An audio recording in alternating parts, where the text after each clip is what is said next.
Hello there, Aquarius. Welcome to your reading. This is going to be for the month of December. We're going to look into your energy forecast. So we'll look into career, business, finance, money stuff. And the first two things that came up were the Sun and the Ace of Swords. This is an indicator to me that you really need to get like crystal clear with your thoughts, what you want, what you need, what you don't want. You really need to get crystal clear on your thought process so then you can align your actions with your thoughts. We also got this card, this little You Are What You Eat card. It is a pink flamingo. Flamingos are pink because of the shrimp that they eat. So this could be as simple as, about what you're eating. Since this is in the money job section, it could have something to do with maybe you're eating out for lunch a little too often. You need to maybe bring some stuff from home to save money. Maybe you've been ordering takeout too much when you get home. And again, you need to save money, get some microwavable meals if you don't want to cook. But it could be something that simple. We also have the Six of Cups showing up in the reverse, so it could be something about the past.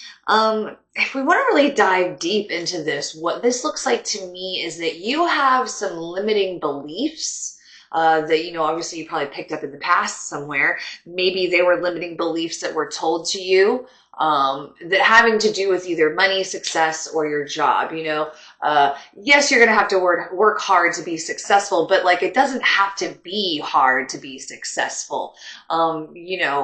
A lot of people think like, oh no, if you're not breaking your back and toiling, then you didn't you didn't work hard enough and you're never going to be anything. Well, no, I mean, you can, there's people that have, fairly easy jobs as far as, physically, maybe they're lucky, they're living the dream, they're doing that remote life thing, only working like 5 hours a week, making, six figures. Who knows? That is possible. But not if you don't think it's possible. If you don't think it's possible, you're never going to try to pursue those opportunities, and so on and so forth. It's just kind of a self-fulfilling prophecy. Everything is when you really think about it. So I feel like this is asking you to kind of identify where your limiting beliefs are surrounding money or your job. All right, moving on. For relationships, partnerships, possibly love and romance, the first card that came out is a shield and it says protection on it. So we're going to dive a little bit deeper into that. We also have the Ace of Pentacles and the Lovers in reverse. All right, whoa. All right, so Queen of Swords, Emperor, and the Eight of Pentacles have come up.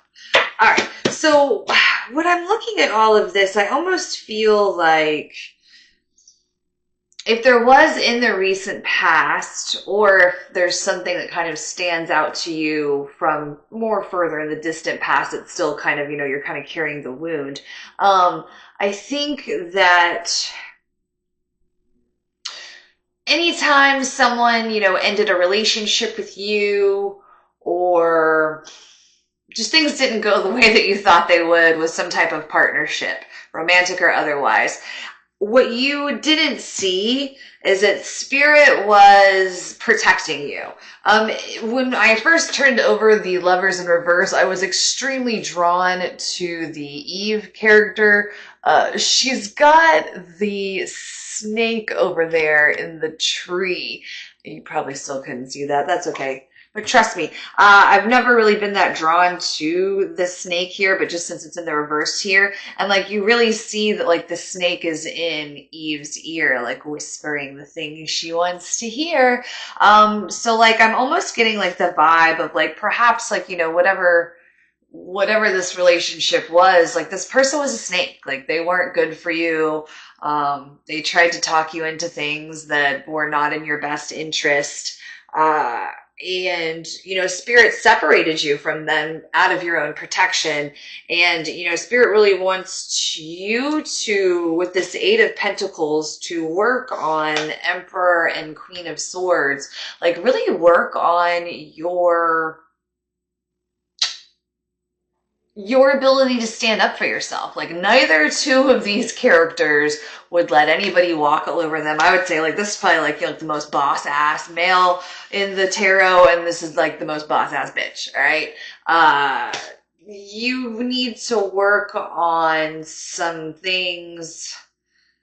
And again, I think this Six of Cups in reverse back here really speaks to like maybe some things from the past, you know, that maybe wounded your self-confidence a little bit. Like we really need to dive deeply into those things. Worry and anxiety for some reason came up. All right. So in what you don't see coming, we have reciprocity, which is the equal give and take, and we have the Five of Pentacles, being left out in the cold. There's also something here with one of these characters is wearing a bell around their neck, and what it was is the leper bell. Back in the day when it was common for people to still have leprosy, if you had it, you would wear a bell so everybody would know you were coming and they would get out of the way, and, you know, they leave you to have the street to yourself because it was a very highly contagious disease that you could get just by, you know, breathing in the air from someone. They call that an airborne disease. Can you believe I'm not a doctor? Hey, Bunker says hi. Bunker Spreckles is the most amazing palm chi in the world. Anyhow, back to you, Aquarius. So I think this is all kind of interconnected. You were settling for relationships that were not equal. You felt left out in the cold. Oh, back to the leprosy bell. There we go.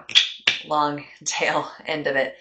Leprosy bell. So what they say when you're, you know, the quote, when you're wearing a leper bell or don't wear the leper's bell, it's like you're calling attention to your flaws.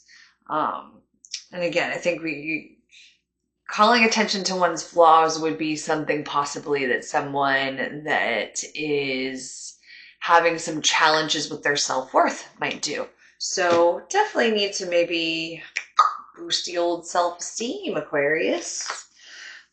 How can we do that? Two of Cups with a much more reciprocal relationship. And this doesn't have to be romantic. This can just be all around. Like you need to surround yourself with people that treat you really well and appreciate you. And the best way to find the people that will appreciate you is to appreciate yourself, Aquarius. You got to work on that self-love, boo. Devil on the bottom of the deck, and yeah, I feel like you're just kind of you're tied to these just self-limiting beliefs is really just probably the blanket category I would give. Let's get you an animal energy. Animal energy for Aquarius. Cosmic egg. Cosmic egg is, I think that might be the last one in the deck. It's spirit focused.